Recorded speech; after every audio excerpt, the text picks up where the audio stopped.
June 3rd, Heath and Lindsey slid out to Kansas for one last late season turkey hunt. While here at the Proving Grounds, I've been trapping a few groundhogs and removing roses to protect food plots. Growing Deer TV is brought to you by Bass Pro Shops, also by Reconics, Trophy Rock, Muddy Outdoors, Non-Typical Wildlife Solution, Eagle Seed, Nikon, Winchester, Redneck Hunting Blind, Dead Downwind, Record Rack, Antler Dirt, Lacrosse Footwear, Scent Master, Bloodsport Arrows, and Prime Bows by G5.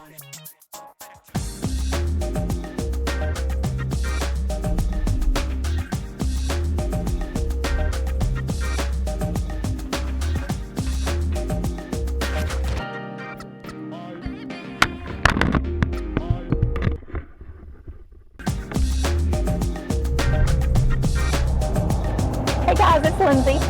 Heath and I are on the road. It's May 16th. We're heading up to Kansas. Now, if you remember, about a month ago or so, Heath went up to Kansas and actually tagged out with 2 turkeys. But I didn't get to go on that trip, and I'm planning on getting a turkey down this weekend.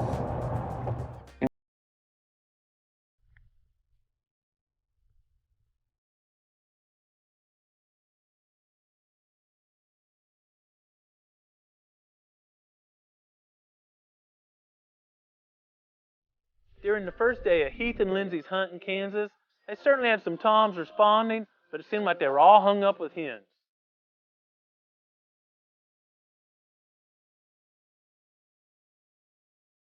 Although the Growing Deer team rarely misses an opportunity to take a fawn nabber out, Heath and Lindsey didn't know the regulations of taking a coyote on turkey tags in Kansas, so they wisely passed the opportunity.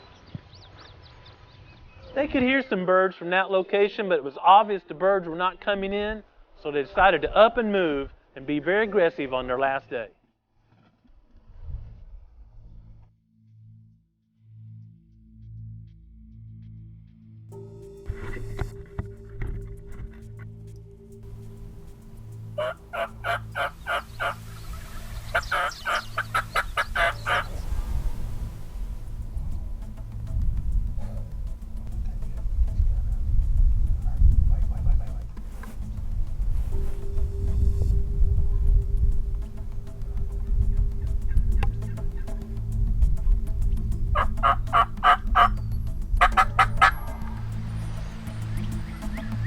Comes running. It's Longbeard.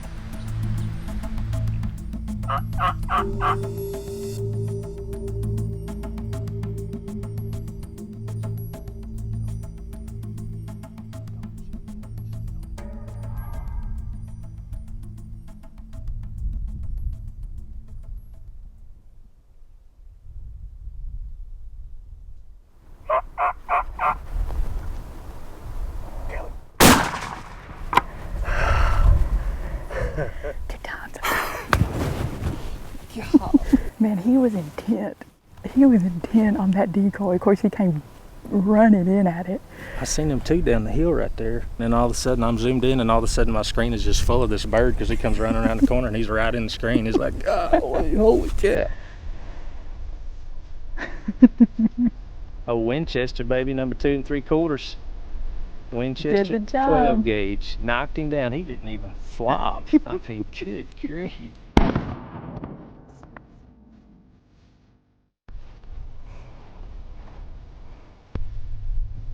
Man, look at the hooks on that bird. Hold on still for a second. He's a big jaw. Any successful turkey hunt is fun, but when you can enjoy that with a spouse or loved one, well, that takes the whole experience to a whole new level. Heath and Lindsey returned to Arkansas to work on food plots, and that's exactly what I've been doing here at the Proving Grounds. The work I did on food plots this past week may not be what you expect. I wasn't using a tractor or a hand spreader.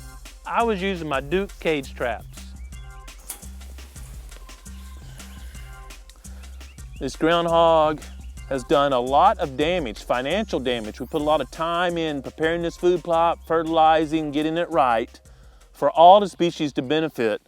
Not one little hog, if you will, not one little greedy species that browses soybeans when they're so small they may not recover. As with most species, it's about finding a balance. I like groundhogs and seeing them every now and then, but when they're doing massive damage, hurting me financially and impacting the ability for other animals to get enough forage, I need to bring that balance back in shape by removing some groundhogs. I'm simply using the same cage trap I use during the winter to catch raccoons. A little different, I bait it with cantaloupe, and one of the biggest secrets I found to being successful at trapping groundhogs is being as close to their den as you can. The hole is back here just 4 or 5 feet. There's an obvious trail coming through the vegetation.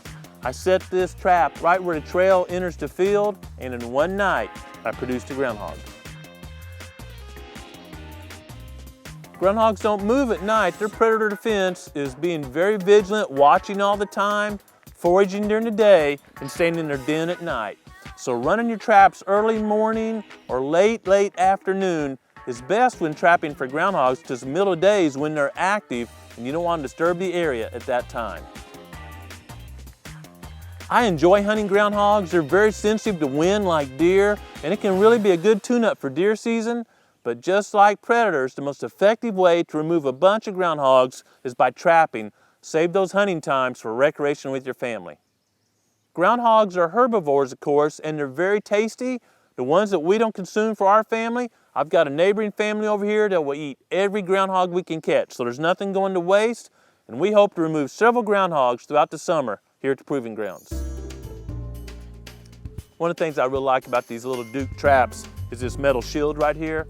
Allows me to pick it up and move the animal off-site to dispatch it so I can catch another groundhog here without fear of his claws coming through the wire or something and maybe giving me an infection. As always, I like these little Winchester subsonics for dispatching animals. Very quiet. Don't need a really strong bullet for this close range work, just enough to cleanly and humanely dispense the animal, keep the noise level down to protect my hearing and not disturb other animals in the area. It takes energy to trap groundhogs just like it does any fur bearer species. Most states require a 24-hour or daily check of your traps, but by ignoring the groundhog problem, your hard work can disappear in literally a matter of weeks as they can clean a whole food plot. So we've got 10 pounds total for an 8-pound groundhog. And I gotta tell you, an 8-pound groundhog can do a lot of damage to a food plot.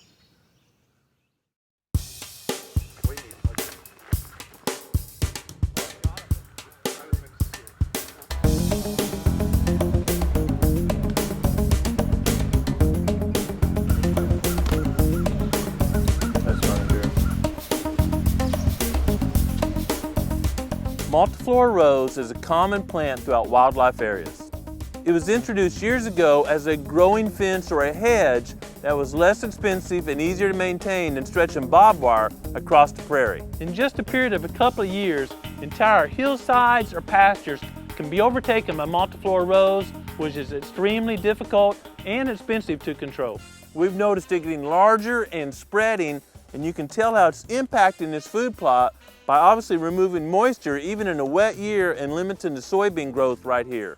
One technique to control multiflora rose is to spray 80 or 90% of the growing area to green leaves with glyphosate or generic Roundup.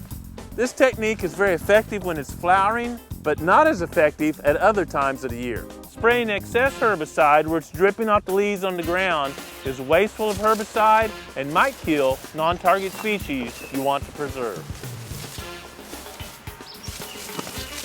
The easiest way to cut these multiflora roses is not by a hand saw or getting down there and fighting it with a chainsaw, but with the lone pole saw so you can stay away from the briars and still remove the multiflora rose.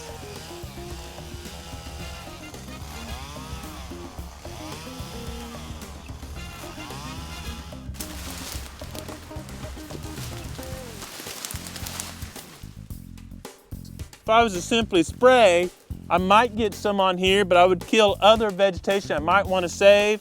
So I simply just saturate my sponge with the herbicide, and that way I can apply it exactly where I want, make sure I'm getting great coverage. And should I miss one stem because I'm getting such great coverage, it's going to go down to the root system and kill the entire plant. Removing invasive species such as multiflora rose is a critical part of habitat management. You know, I've had another good week here at the Proving Grounds, but I gotta tell you, every week is good for me because 21 years ago, on June 9th, I had a kidney transplant. Want to be a real hero? Consider being an organ donor and give someone else that you love the gift of life. Whatever management activities you're involved in at your Proving Grounds this week, take a moment to enjoy creation, and as always, listen to the Creator. Thanks for watching GrowingDeer.tv. We're heading to Nebraska at this point, and you may have remembered, I'm sorry, I don't know where the heck we're going. I am not an airhead, I should do know that. I'm really kind of smart sometimes. Dadgummit! As you can see behind me, we have what we call a multiple rows. You guys got me jacked now. Just let me slur it all together.